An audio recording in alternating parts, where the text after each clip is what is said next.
In the lead up to our epic Buddhist pilgrimage to Nepal and India in October 2022, led by Tibetan master Geshe Tenzin Zopa, I wanted to curate a series of interviews with scholars and expert guides to help shed light on the ancient practice of journeying to sacred sites and its relevance to a post-pandemic world. National Geographic has recently said pilgrimage will be the next travel trend after COVID, as people search for meaning to help restore their lives. I could not be more delighted in this, our inaugural episode of the Wisdom Keeper podcast, to host mythologist and multi-award-winning author Phil Cousineau. Phil Cousineau is a prolific writer and filmmaker, teacher and editor, lecturer and travel leader, storyteller and TV host. His fascination with art and literature and the history of culture has taken him from Michigan to Marrakesh, Iceland to the Amazon, in a worldwide search for what the ancients called the soul of the world. With more than 35 books and 15 script writing credits to his name, the omnipresent influence of myth in modern life is a thread that runs through all his work. His books include Stoking the Creative Fires, The Art of Pilgrimage, and The Hero's Journey.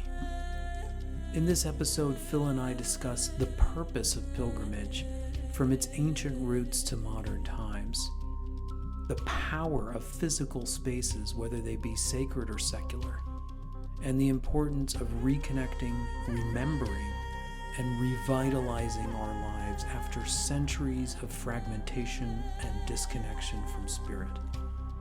Phil also shares his tips when he leads pilgrimages, including what he calls the long discussion, an approach to the art of conversation in which we take a deep dive into the heart of vulnerability. Phil also describes contemplation on the road, a multi-sensory experience of taking in the sights, sounds, tastes, and smells of sacred places and internalizing them for recollection at future moments with increased intention and attention. Phil discusses his relationship with his mentor Joe Campbell, which I found fascinating, and the need to innovate the epic hero's journey motif from its mostly male rite of passage to a more collective and inclusive myth. We also discuss the difference between taking when we're a tourist and giving when we're on the road as a pilgrim. Finally, Phil and I both envision how pilgrimage will change after COVID. I hope you benefit greatly. And welcome to the Wisdom Keeper podcast. I'm joined today by our very special guest, Phil Cousineau, longtime mythologist, author of many books, including the celebrated Art of Pilgrimage, which is experiencing its 25th anniversary right now. I'm catching Phil amidst a whirlwind virtual tour. He's exhausted, I'm sure, but he has been so kind and generous to offer a little bit of window into his reality. And just by way of an introduction, Phil and I both lead pilgrimages with our dear friend Helen, an extraordinary visionary who is the owner of Sacred Earth Journeys, and we have pilgrimages running at least to Greece and Italy, I know, with Phil, and myself, I go to India and Nepal. So we'd like to just give a shout out to Helen, who put us together. Phil, I'm so honored I've been a huge fan of yours for so long, both by way of your work under Joseph Campbell, but also just what a creative mind, a genius mind, and all your contributions to writing and literary advancement. And so thank you so much. And I'd love to talk to you about pilgrimage. Where should we start? We could obviously start, I guess, with just where we are right now in the pandemic. Both of us, in a way, in limbo, as you were, probably both of us very eager to get back on the road. But I'm just going to check in with you about your current status right now. Well, currently at this very moment, what the Greeks called in the infinite moment, a phrase I've come to love, I'm sitting in my home in San Francisco on the top of Telegraph Hill. I live in North Beach, the old Italian part of town, one of the centers of Bohemia in the world. We can talk about pilgrimages to different Bohemian spots all around the planet. And yeah, as someone who has been traveling every year since he was a kid growing up in the streets of Detroit, it has been a bit of a whop to the forehead to suddenly stay at home for a couple years now. However, yes, we are planning to resume our trips next year. La Dolce Vita, the Sweet Life in Italy, and then a subsequent tour / pilgrimage, which I've titled In the Footsteps of Odysseus and Penelope, in order to bring the woman, the female, the archetype back into this story, which is happening all around the world. So many of the old myths are being retold by women, which I think is wonderful for everybody, virtually everybody. So I'm excited about those trips. At the same time, what's on my mind, of course, is what has changed, what will change. And in order to get into that, I'd like to acknowledge another one of my old mentors and friends, the great Jungian depth psychologist, James Hillman, who I met through Joe Campbell and worked with him for many years with Robert Bly and many others, in which he had a very interesting take about the whole notion of the journey, the hero journey. For listeners, they might not know that I co-wrote the movie about Joe, which is still playing all around the world. And my first book was the companion book for that. And when I would talk to Hillman about this notion of the hero's journey, which is the search for the self, essentially, but it takes place in a crisis, like we have been during the pandemic, where you're restless. Traditionally, the hero or the pilgrim is restless at home, or as Jim Morrison of the Doors, somebody else I worked with, co-wrote a book on the Doors, the issue about igniting the pilgrimage or the journey is that something's wrong, something's not quite right. Do you remember that Doors song? And that's a kind of alert to the soul, that you're restless and things aren't working at home. As wonderful as your friends and your family, your minister, your imam, whatever, that's not working. And traditionally, then you allow, you might say, the inner compass in the soul. I love using the word psychotropic in its original fashion. It means the turning of the soul, like heliotropic. I see plants next to you. Those plants turn towards the sun.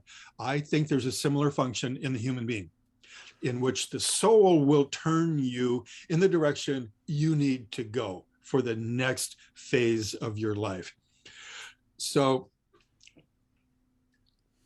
Hillman's riff on that was to put the prefix RE in front of the word for what the soul is actually calling for, or the inner spirit, whatever one's term wants to use. So we're in need of rejuvenation, reintegration, revitalization. Do you feel the impact of that? What it means is you need to go on the return journey. Where's Odysseus, right? That's what all that is based on. And that image keeps coming up to me during the pandemic, that so many of us have been depressed, melancholic, incomplete, stymied. Think of all the powerful verbs we can use for this. And what happens if we slowly start coming out of that? I don't think a lot of us are going to be traveling for sheer entertainment, at least for a while.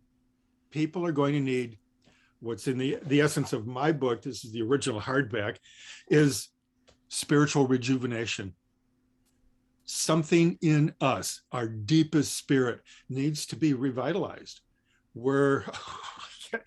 I just walked around looking for my morning coffee here in San Francisco, and people look hangdog. Do you remember that old expression?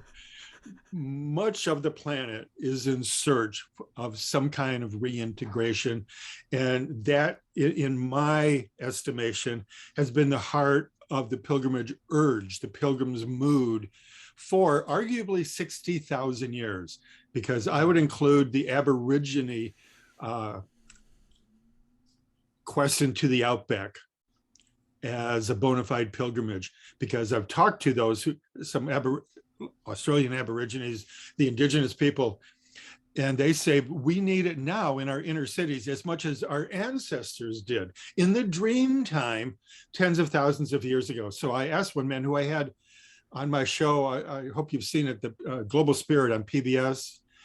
And this wonderful Aborigine, his issue now is taking young people from the inner cities of Australia into the outback, following in the footsteps of the elders to help them revitalize their lives.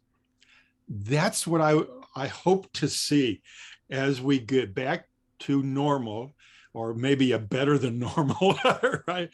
That we realize something's been missing in our lives. And I think that's contact with sacred ground, with sacred rituals, ceremonies, the meeting of the other with a capital O, who we don't demonize, but instead we go and meet them with a sense of humility, a sense of, I'm listening, tell me your story. Does that make sense to you?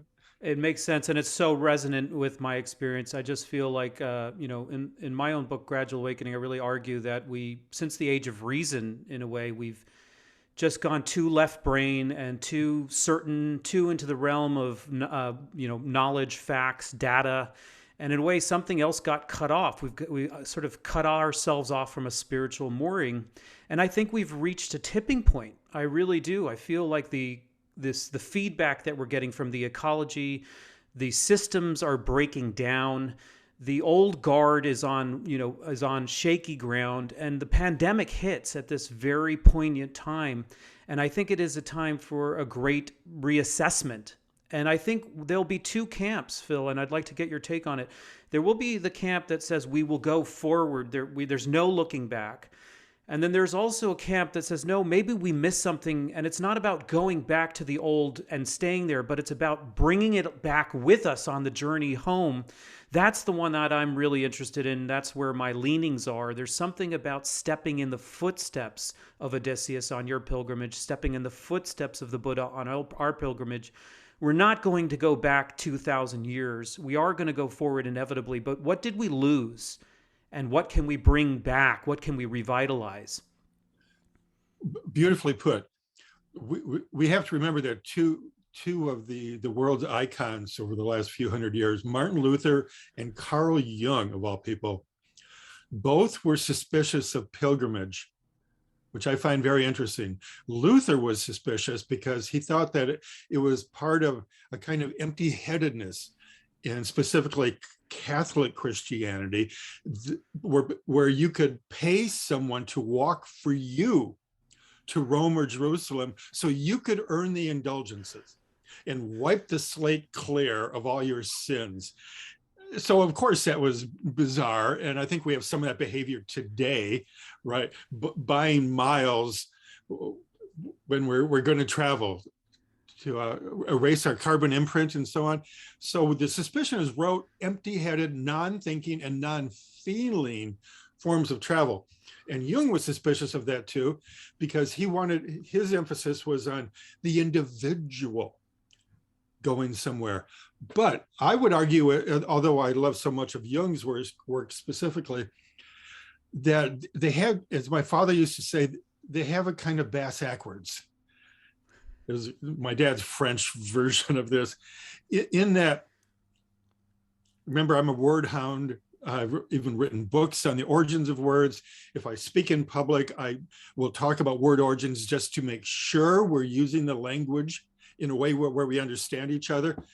So where does pilgrimage come from? It comes from the Latin per agrum, which originally meant to walk through the fields, which I find very beautiful.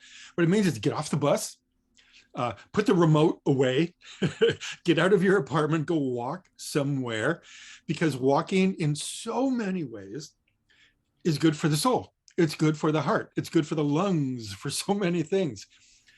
And then the pilgrim, at least in my notion, in my definition, in here, even I have a new preface to the new edition of Pilgrimage, is that it's a spiritually transformative journey to a sacred place.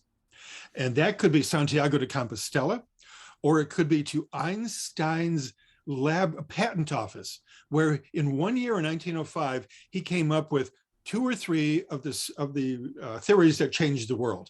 And today, people make special journeys to go to that exact patent office. Cooperstown Baseball Hall of Fame.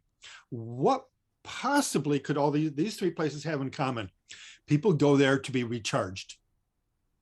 And they are walking in the footsteps, as you just beautifully alluded to, not out of a sense of empty-headed hero worship. It's humility. It's humility. I filmed in Bodh Gaya a few years ago for our PBS show. And I met a woman from Tibet who had walked from Tibet to Bodh Gaya to be there at the Bo tree where the Buddha had his moment, or was it 49 days underneath the Bo tree? I think that's what it was. So would we call that empty-headed reverence? No, it's an iteration of something that I heard perhaps put most beautifully by, again, a wonderful writer, psychologist, Edward Edinger, who actually studied with Jung. And he said, in a moment of spiritual crisis, it's very salvific. Do you remember that wonderful word? It's a salve for the soul. There's something that can help resurrect your woe-begotten soul. If you not go forward, as you were just saying so great, rather than go forward, let's do something new, let's buy something new, a new house, a new car, a new wife, whatever that might be. Instead, what the soul wants us to do, or the deepest sense of our essence, is to go back and down. And that's the hero's journey. The hero's journey is not clockwise, it's counterclockwise. So this notion is, I don't need more things. I need to simplify, which was Thoreau's dictum in Walden, by the way. 3 words, simplify. And you go backwards to it. Do you remember Kierkegaard? Life has to be lived forwards, but understood backwards. Mm. And that's what we do in pilgrimage, right? We go back humbly in the footsteps of the Buddha, Christ, Einstein, James Joyce walking around Dublin, in the belief, actually, that's been passed down for countless generations, not hammered into you. It's not propaganda. We have people who bring back stories that said, when I walked in the footsteps of Buddha, or I walked in the footsteps of James Joyce, something happened. In that the book titled by Joseph Heller, something happened. That's the difference for me when pilgrims tell their story. And I get postcards and mail from all around the world who will say, I did some of the things in your book, Mr. Cousineau, and something happened. I saw the light. My heart was healed from a death in the family, from my spiritual crisis. So does that make sense with you and your experience, that you're not going forward? I'm going to take one more pilgrimage and then I'll earn some spiritual merit. No, you go back and down because something hurts. Something hurts, something's missing inside. And if you're humble enough to walk in the footsteps of Muhammad to Mecca or Medina, walk in the footsteps of Wakan Tonka, maybe, or on the Peyote Road, the trails, or I've done a film about this in Mexico. You walk humbly in the footsteps of the gods, and this is Edinger's main point, you gain access to some tremendous energy that is at that sacred site that you can't get back home in Des Moines. You can't get it in Philadelphia. That's the purpose of pilgrimage. It doesn't mean these places are bad. It means the energy that you need, that I need, isn't there, but it could be over there. Well, I'm so glad you brought that up. It was one of my questions, because some people kind of hedge on the pilgrimage and say, well, the pilgrimage is an internal pilgrimage and it can be done anywhere in the back, it can go be to the backyard. It can be the museum, down the road. Do you think there is something, in fact, to the actual tangible places? In my case, in your case, these are 1,000-year-old places where great masters have been, where illumination has been found. Is it simply a matter of just crossing a threshold in your near environment and taking a risk? Something can be discovered wherever you are, or is there something actually to the actual physical place? In the 1990s, I worked on a series of films on Native American spirituality. And one of the men I worked with was Reuben Snake, who my dear friend Houston Smith, one of my mentors, and the Dalai Lama has told me that Houston Smith was his mentor. How about that? Reuben Snake, he said, was the Dalai Lama of American Indians, which is a pretty cool hat to wear in life, right? And Reuben once said, Phil, we Indians, he says, we think that every place on Wakantanka, Jesus's God's green earth, is sacred, but some places are a little more sacred than others. And I love that distinction. So it's not hierarchical, right? It's not saying that Chart is better than your local church at home, but it is saying that through human experience, not propaganda, human experience, when people have walked even from Paris to Chartres, which I've done, something happens in some of these sites. You can feel the frisson, the shiver going up the spine. You can feel it in your fingertips. Often pilgrims talk about feeling the power, the sacred power, the numinous power of a place through their feet. And that's actually one of the how could you say it? The aspects of sacred architecture that went into the forming of our cathedrals, in which when you enter in through the entrance, the doorway of Chartres or Notre Dame, St. John the Divine in New York, it's as if you were walking through the soles of the feet of Jesus on the cross. And that's where we get our word S-O-L-E. The soles of the feet comes from this medieval belief that by entering a church with reverence, with respect, even if you're not Christian, something will come into you. It's the energy of the place. So I'm sure you know in your experience that most of the churches, the churches and cathedrals of ancient Europe were built on old so-called pagan sites, megalithic sites, and so on. And so you think it probably took 200 generations to finally decide that Stonehenge needed to go from a wood henge to stone. And it was a lot of experiment. Does something happen here? Well, it's beautiful, that old site, but nothing numinous is happening. So finally, when you put the church or the monastery, the abbey on a site, it's because there are a few thousand years of stories and experiences that said, something happened. I had an epiphany. Where Henry Miller talking about Epidaurus in Greece, saying, I have arrived at the still point of the world. Wow. Isn't that a gorgeous phrase? It's beautiful. And so those are the two extremes which end up meeting in the middle, if you will, in which you can walk into the Blue Mosque in Istanbul. And many great travel writers over the centuries have described the hair on their heads standing up because the beauty, the geometry of the place, but also, and this is the big word, the sense of presence. There is a sense of presence. If you go to the Ganges, there is a sense of presence at Bodh Gaya or Tibet or Bhutan, Borobudur in Java. I once got a beautiful little, what do they call it? Remember the little blue airmail letters, which would cost you just a few pennies, written by two nuns who had read the Art of Pilgrimage in Australia and decided that they need to understand another faith. So they wrote to the Pope and they got permission from the Pope to go on a month-long pilgrimage. And they went on a tramp steamer from Sydney to Kuala Lumpur, and then got on a bus and went to Borobudur so that they could understand the sacred in another tradition. Yes, yes. This is another aspect of the whole pilgrimage routine. It's not just going to a site that, in a sense, reinforces your own spiritual tradition. It's often taking these journeys for, I need to understand what Islam is about, Or American Indians, what do they think? You can't get it all in the books. So one of my and then I want to open it up in another way. Rene Dumas, a great French writer, he wrote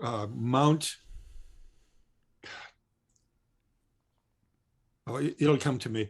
It's a mountain climbing book, which Joe Campbell loved. Albert Camus loved the book. Many intellectuals have loved this. And it's about spiritual transformation by walking up. And many spiritual sites, as you know, Borobudur, let's say Angkor Wat in Cambodia, to get to the sacred site, you have to walk up not just nice steps, but precipitous ones. And the architectural motif there is, I need to focus on my spiritual life, or I could fall in every aspect of that word. So in that book, he has a great formula that I have loved, kind of an aphorism. Live first, then philosophize, then live again. Isn't that great? And I think about that in terms of travel. Like you and I will read great books, we'll be inspired, we'll teach. But then we have to go back into the real world and live again. And then that energy for our life at home it's human nature. There's nothing wrong about it. It begins to deteriorate, and we begin to run down in every aspect of that. And that's why we take pilgrimages, to rejuvenate, to start all over. So does that make sense to you? It's resonating. It is resonating. Then philosophize, or you could put the word travel in there too, and then live again. Because that reminds me of when I was actually finishing up the pilgrimage book. By coincidence or by synchronicity, Thich Nhat Hanh was in San Francisco at the old Unitarian Church where Emerson had lectured in the 1840s. So of course I had to go, and I was having trouble finishing the book. How do you come in that last stage, the seventh stage? What do you do when you need to go home, when your journey is complete? And someone asked in the audience, what is the Buddhist concept or the most important aspect of the Buddhist teaching about pilgrimage? And I said, wow, this is great. And he surprised me with his response. It was so humble, which we know is associated with him. The real value of pilgrimage, he said, is the capacity to have learned something on your journey that allows you to come home again and recognize your own backyard as sacred ground. Mm-hmm. So you see where I'm coming full circle with that. Of course, if we're enlightened beings, our little parklet at home is sacred. We can make going home for Thanksgiving to Detroit to see my family could be a pilgrimage. If my attention is there, if my intention and attention are correct. But that's one form of pilgrimage, but I would call that 220 volts.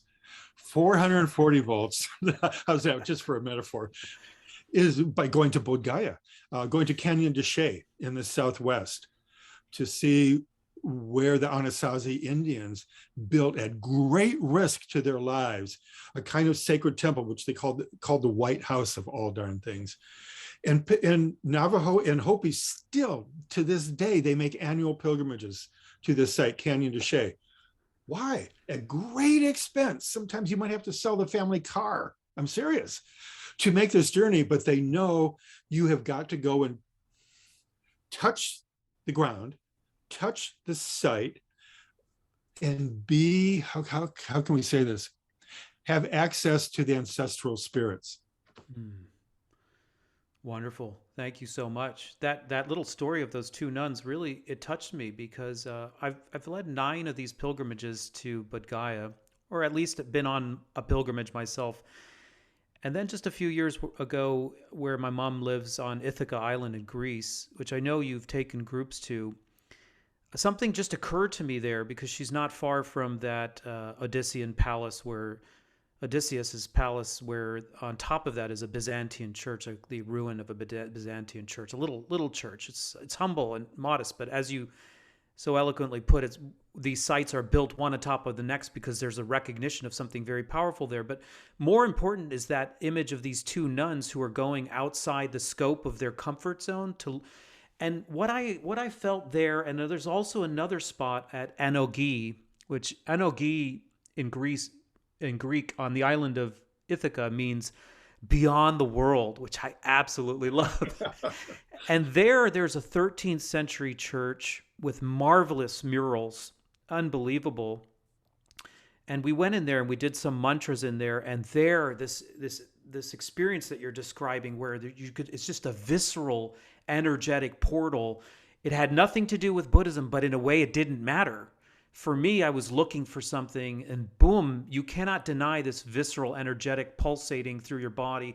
And what is it about the spaces? Well, millions, if not hundreds of thousands of people over the centuries have gone there, done prayers, invested their, and as you call it, their intention and attention and presence and compassion, and imbued those places with a tremendous harmonic resonance that resonates long after they leave. And it's almost like tapping that.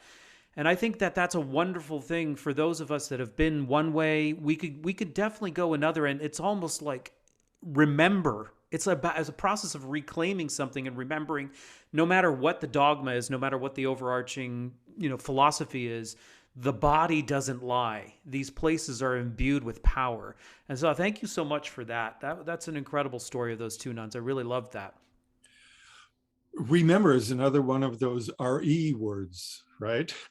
And my way of dealing with that is that, again, this will be part of the hero's journey, in some way the pilgrim's journey, that a part of us, a member, an arm, if you want to be literal, let's say in battle, a leg, a finger, we have lost something, but it could also be memory. We've lost something in our memory, and we need to go back to a place, let's say where the Cousineaus came from in the south of France, to remember, to reintegrate ourselves. And that's what I want to do on a journey that I'm doing, let's say, both to Italy next April for Helen, Sacred Earth Journeys, in which we're going to study Dante every day, in which, remember, in the famous Divine Comedy, he begins halfway through the dark forest. This is one of the great lines in all of literature to describe the beginning of every pilgrimage. You were in the light, you thought you had all the answers, and now you're in the dark. So how do you get through the dark forest, the dark night of the soul? We have so many metaphors about that. Some ways you go to sacred sites. So Italians have been going on pilgrimages all around Italy forever, but religious as well as literary. In my research, I found that Virgil, who wrote the Aeneid, of course, which is his connection with ancient Greece and the Trojan War, within 24 hours of his death, where he was living in a cave outside of Rome for the last several years of his life, and he died alone in this cave, within a day, people were walking to the cave to pay their respects. So that suggests to me that we need to go back and pay homage. This is humility, right? Rather than, I don't need to walk in the footsteps of anybody, I have all the answers, and that's just empty-headed. No, it helps to reintegrate ourselves, to get that vital energy, the elan vital, back in our lives. So every day of the tour around Greece, we'll be going to sacred sites and then telling stories. And something that I think you would appreciate that I've been doing for years since my work with Campbell, in which when I would meet with Joe, we had this kind of running gag, but a running literary gag, where I would be in New York and he would be here in San Francisco, and we would get each other on the phone. And I would say, Joe, do you want to meet at such and such, the Redwood Room? It's one of the oldest bars in San Francisco, to carry on with our long conversation. And that was an echo of what they used to say at Harvard, the great conversation, which is, if you read these 100 books, you don't even have to go to university. You read these 100 books, you can consider yourself educated. Well, my riff with Campbell began then to be the long conversation. In other words, you don't spend 20 minutes with someone that you admire talking about the weather, or even about the baseball scores, as much as I love baseball. Instead, with Joe, it was always, what are you reading, Phil? Where have you been recently? What are you writing? Do you feel that? It's a plunge down into gravitas. So I've built that into my tour leading with the groups for Helen, in which we begin every morning and then again in the evening after the day, where we have an hour-long conversation.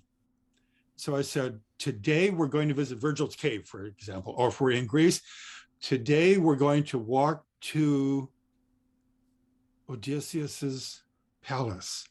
And if you take this little staircase up here, I can see it in my mind's eye right now. According to legend, anyway, at the top of that staircase, which is still there, but then there's a room, that's where Penelope was waiting for Odysseus for 20 years. And that's where the suitors were, right? The 100 suitors or whatever it was? That's right. Well, 108 suitors. It's a magic number in Buddhism too, right? The 108. So that's a way to magnetize memory. It's a way to feel both the glories, but sometimes also the pain. We'll tell the story, and as often as possible, I'll try to read something. So I would actually read from Homer if we were going to visit Ithaca that day. If I'm in Chile with a group, we would read from Pablo Neruda. So you're honoring the voices that came before you. You might describe, let's say if we're in Florence, I might talk about Michelangelo, but you set it up. You respect the place, you respect the time. And at the end of the day, after visiting, let's say the Uffizi, you gather around and you don't just talk about how Florence reminds you of Charlotte, North Carolina. And this is one of the big problems I find in the trips, where the associations come so fast and hard. If you're not careful, you're not on Ithaca anymore. You're talking about your recent travels to Colombia or Bhutan, wherever it might be. And that's exhilarating in one way. It's also a way to get out of the moment. Do you remember the Buddhist monk, American Buddhist monk, John Lowry, L-O-O-R-I, in which he said, if you miss the moment, you miss your life. Yes, John Dido Lowry, yes. Great line. And I have to use it almost every day when I'm leading tours, because I'll say, that's really cool that you want to talk about Jacksonville right now, or Borobudur, whatever it might be. But let's bring it back. Let's bring it back. So I do have a kind of Buddhist orientation for these, and it has to do with attention, being here now, rather than a kind of social one-upmanship where everybody is kind of bringing out their passports and showing off their passport stamps. Right. Collecting photographs, right? So the conversation then becomes one of the most popular aspects of these tours that I'm leading. Why? Because then it's a way to avoid a kind of cultural voyeurism, which is at the heart of tourism. It's all about looking and not touching, looking and not participating. But some pilgrimage can get that way too. I worked for a while with Ed Birnbaum. Do you know his book on sacred mountains? It's a majestic book, coffee table size, in which he actually climbs the 7 great peaks in the world and describes the traditional pilgrimage. And once we lectured together once, and he kind of upbraided me by saying, "Oh, I want to stop you there, Cousineau. I've walked around Mount Kailash in Tibet, and I found a lot of Buddhists there who were just kind of calling it in. They weren't really aware. They were sneaking peeks at their cell phones." So how do you avoid the trap of going mechanical, either as a tourist or as a pilgrim, or maybe a travel writer? A filmmaker, where I've picked up a lot of the tricks that I talk about in the pilgrimage book come from my work as a short story writer, but also a filmmaker, where you have to pay attention. You have to listen. So I have a whole program dedicated to pilgrimage on the Global Spirit series. And I have 2 great guests. One is Pico Iyer. Arguably, it's one of the 2 or 3 great travel writers in the world, of course. And then there's a Peruvian anthropologist who was describing her tradition of walking up I think it's 75 miles uphill. It takes a couple weeks to do this. And she said, our tradition there is sensorial. Now, there's a word, that's my gift for the day. Because she said, we travel with all 5 senses intact. We listen, we smell, we taste. I thought, good grief, isn't that marvelous? That is a simple piece of instruction that we can use with our groups. Today, well, we're leaving the hotel now, we're about to get on the bus. Let's think about exploring Bodh Gaya or Borobudur, but using all 5 senses. Yes. Does that make sense to you? It makes perfect sense because, as we're doing this podcast, Zuckerberg just dropped his concept of metaverse. And of course, metaverse is an opportunity for everybody to jump into an avatar in an augmented reality. And of course, this is enticing to some people. But for me, my first thought was exactly what you're saying is, do we want to lose our sensory experience? What are you going to smell in augmented reality? What are you going to taste? What is it going to feel like? And what about the vulnerability of meeting someone for the first time, looking in their eyes, feeling the tone in their vocal intonation, the sweat in the air or the smell in the air? Like, there is never going to be a substitute for that. And don't tell me that's not what it means to be a human being. Right. Well, that brings up 2 things. A few years ago, we were just about to leave for Greece. I think it was Helen who told me we have 25 signups, but we just lost somebody this morning. And she sent me his email, and it was I thought I would save a lot of time and money by just looking at the Great Courses video. So, okay. Reminds me of the guy standing in front of Notre Dame in Paris. Maud, it looked a lot better in the movie. So, all right.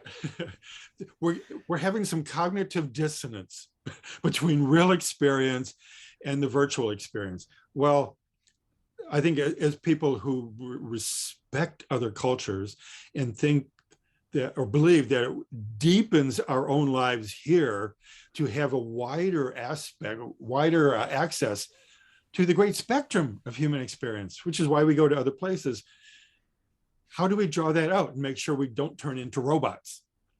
One way, this just came to me because someone who took, I think, 2 of my tours to Ireland with Sacred Earth Journeys, he loved it so much the first time he and his wife came back with their best friends a second time. And he had to write to me because he said, I was just thinking of you because my wife died recently, and I didn't know. That was heartbreaking to hear. But he said, I was listening to Van Morrison singing the old Irish ballad, Raglan Road, which is one of the great romantic ballads of all time. It was written, the lyrics are by Patrick Kavanagh, one of the great, they call him the peasant poet in Ireland. And I had wanted to finish the Ireland tour before, we always have a final banquet, which I think is a way to celebrate, to tell stories, to clink glasses together. But before that, I felt the need to bring the ear into the tour, something sensorial again.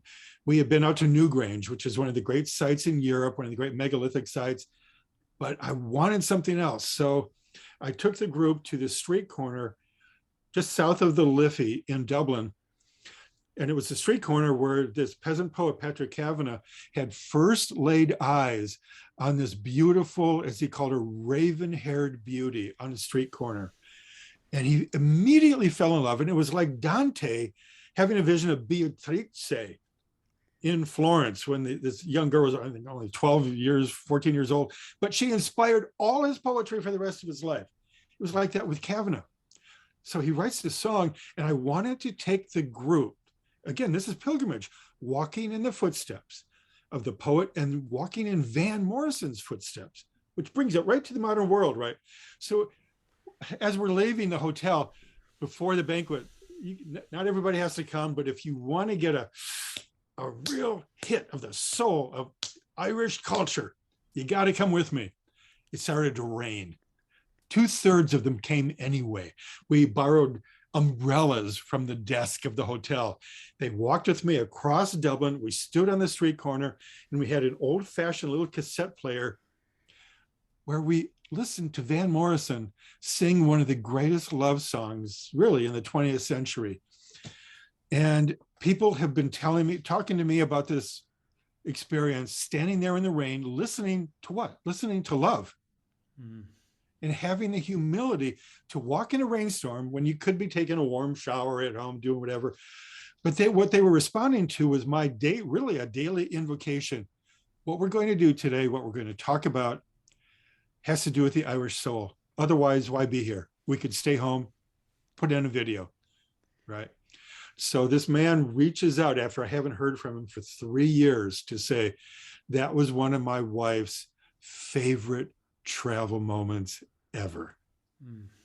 So I would consider that a pilgrimage story, because we're walking in the footsteps, we're honoring culture, we're trying to experience something that is invisible. It's not visible there in the travel poster way of seeing the world. The real beauty of these sites where you and I are going tends to be invisible. It's the invisible realm, but in the good sense. So does that resonate with you about having an echo in a daily manner? This has to be daily, where you talk to people and say, well, this is the American Express tour would take you over here, but I want to show you the real Tibet or the real India. It definitely resonates. And I'm taking notes and tips from your many years of travel, because I love this idea of the long conversation. To me, it's the kind of conversation that never ends. It's a deep conversation. It's a deep existential conversation. It's a conversation that you pick up and then maybe you retire for the evening and the next day you pick it up right where you left off. It's a wonderful thing. I suppose it must happen in both group format, and then you must have some sort of breakouts where people just sort of find their own way to have conversation on tea with one or two other people, which is a beautiful like sort of metaphor of branching out and then coming back into the center. I have a couple follow-up questions for you regarding one's a more mythological question. Since we're talking about the group dynamic on an adventure like this,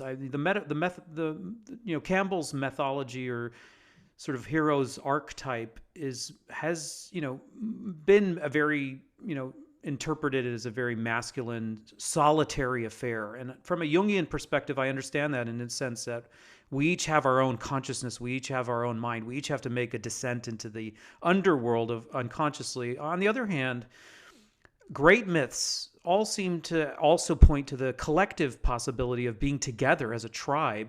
And I also am keenly aware of the astrology that we're heading into right now, of the age of Aquarius that we're coming into, and the transition toward more of a group sense, a collectivist sense, and also the rise of the feminine. And I just wonder if the hero, if you envision any adaptation to the hero myth or the hero tale.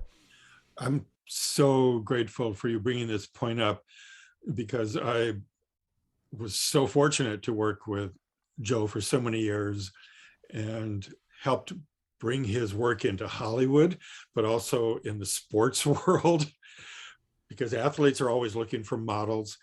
And one thing that's helped is one of the last conversations I had with Joe, where we were talking about the influence of women in his life. Remember, Joan Halifax, the great Buddhist nun, was his secretary for a while, an assistant. I never knew that. That's interesting. Jane Houston was also working with Campbell for many years, and others. Carol Pearson, who went on to write The Heroine's Journey, the complementary book. Carol Christ, who studied with Joe early on. God bless her, she just passed away just last year, I believe. Did a lot of work on the Demeter and Persephone myth. So all this is to say is, Joe and I were constantly talking about the influence of his female students at Sarah Lawrence, who he said, they were so different from men because my male students always wanted the footnotes. They wanted to be able to prove what the myths were, how they had been registered by scholars through the years. But he said the young women students always said, that's great, Mr. Campbell, Professor Campbell, but what does it mean to me? what does that King Arthur story mean to a young woman in Brooklyn in the 1960s, 70s, 80s when he was alive? And because he was married to one of the strongest women in the 20th century, Jean Erdman Campbell, who had danced, one of the famous dancers, she danced with Martha Graham. Joe was always being challenged about the role of women. And he confessed to me, and I think confessed would be an okay word, because we were drinking scotch and things come out. And he would say, if he had the time, and if he did not have a 5-book contract signed on his 80th birthday, that he would have gone back and rewritten and brought up to date the hero's journey. And what we explored out of that was essentially it's the hero myth for young men on the threshold of adulthood. When you're younger and the testosterone is pumping through your body, you are full of this wild energy. Where does it go? Am I going to join the military and be violent? Or am I going to go into sports? Or will I be a really aggressive businessman? Where does it go? The hero's journey helps you focus that. And then the last step, which just too many people forget, and it's why I've been at arm's length with it all for a while. The last stage is the most important one, and it's also the last stage in, oops, Joe. Can we hold on here? Do you know what happened? Did I hit something? I guess I still got you. Or I can't see you, so my wife's going to try to help here.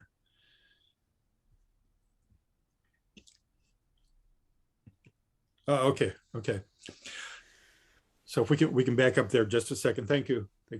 It's that the last stage is the boon, which is a wonderful old word from the myths. And it generally refers to the gift, the ultimate gift that you got on your quest, on your journey, also on your pilgrimage.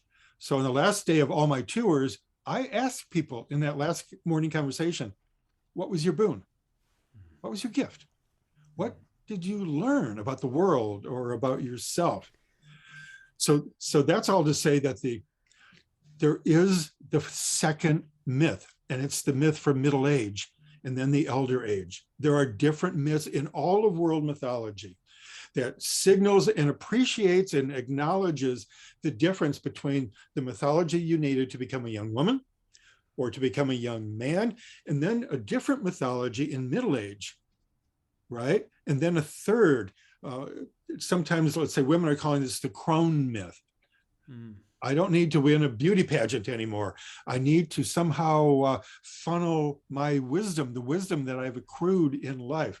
So there's a whole realm of elder stories, sage stories. Remember, I interviewed Ram Dass.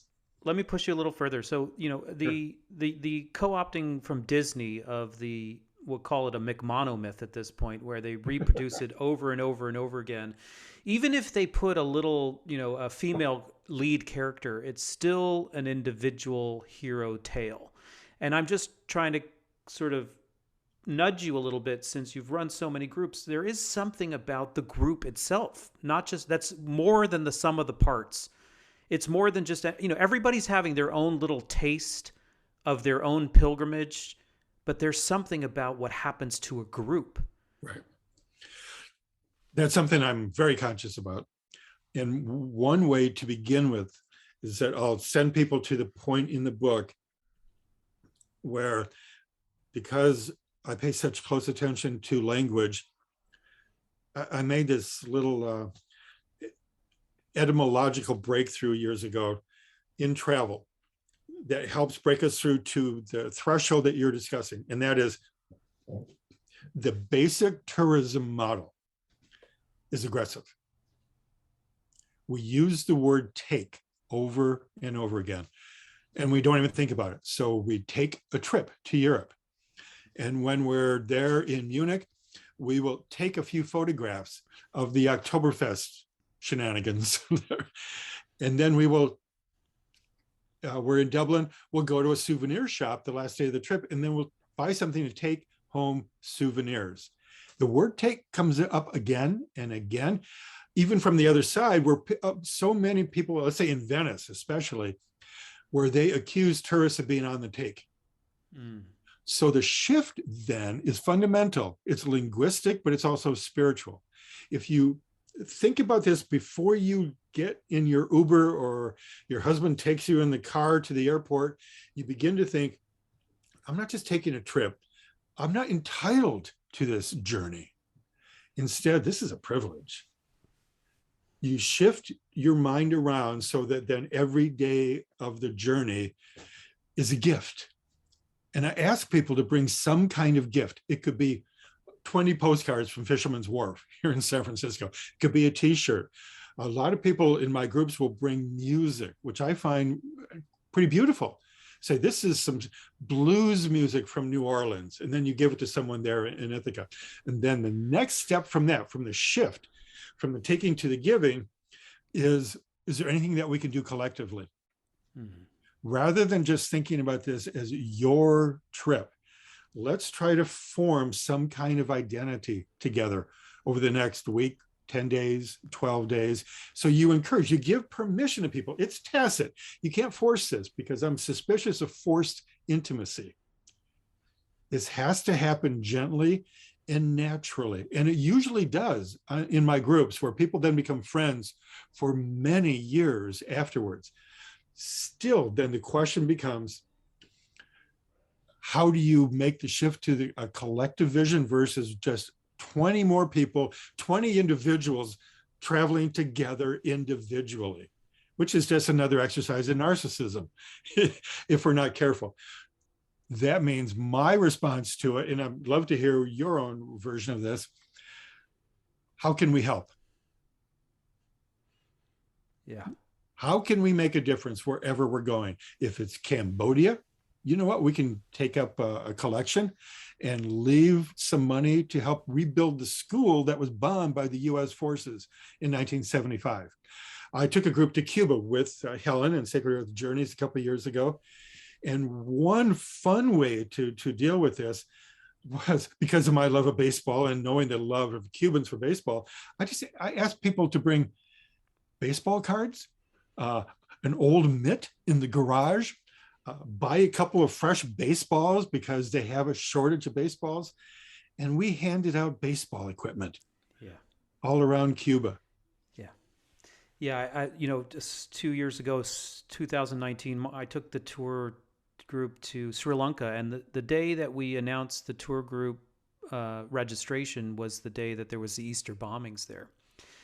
And what we did was we decided not to let fear control us. We decided, that it was a sort of actionable reciprocity by showing that we were supporting Sri Lanka by going in the face of fear.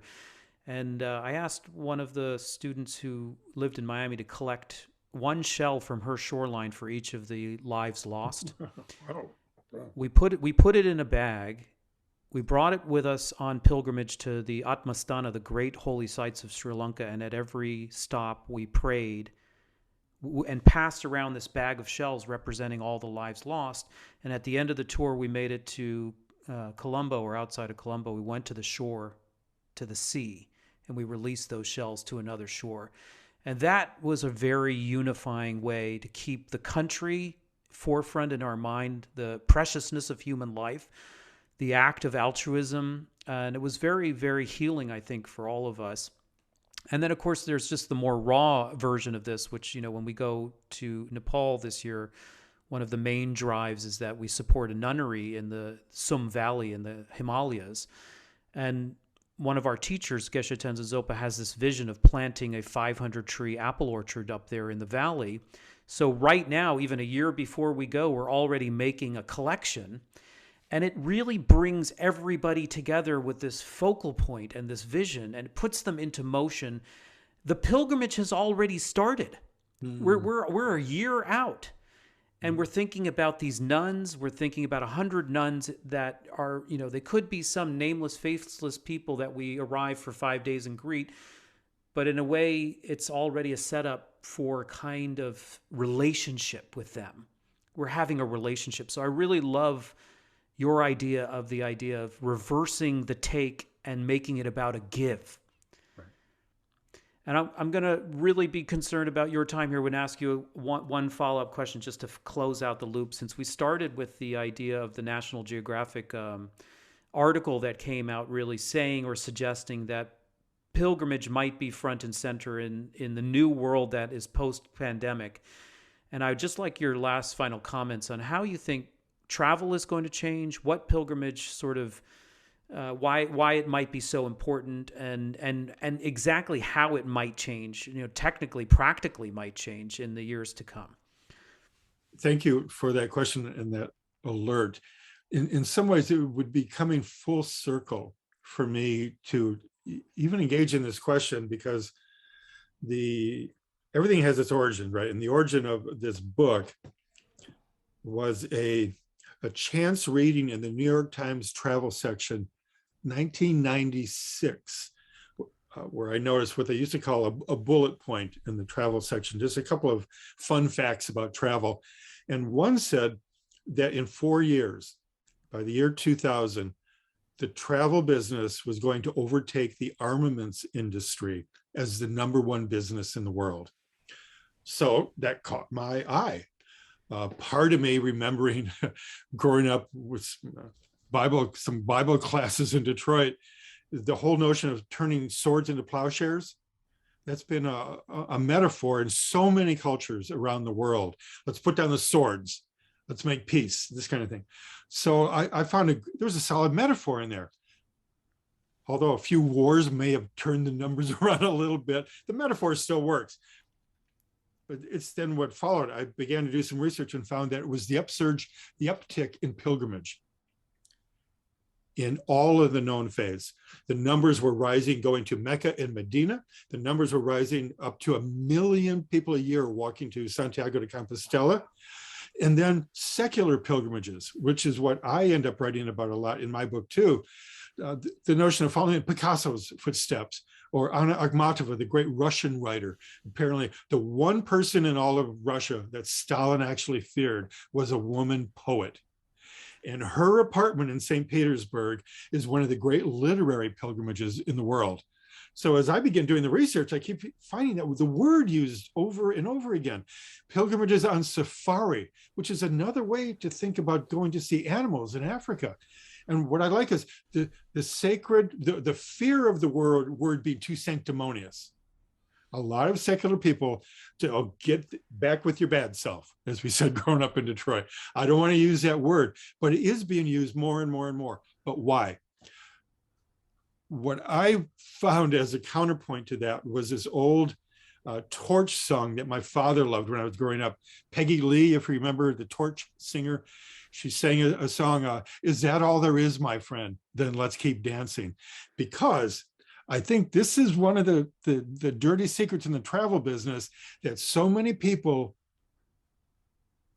don't find meaning out there on the road. They're going to just the places that Condé Nast tell you to go to, or the travel magazines, or now that it's the websites, but that's not a personal reason to go somewhere. And then you arrive there and you're not asking someone local on the street, where's your favorite blues bar? Or where's your favorite chapel? Or the smallest gallery? What's the most authentic gallery? We used to do that by having real conversations with people, but now it's taken place on the phone.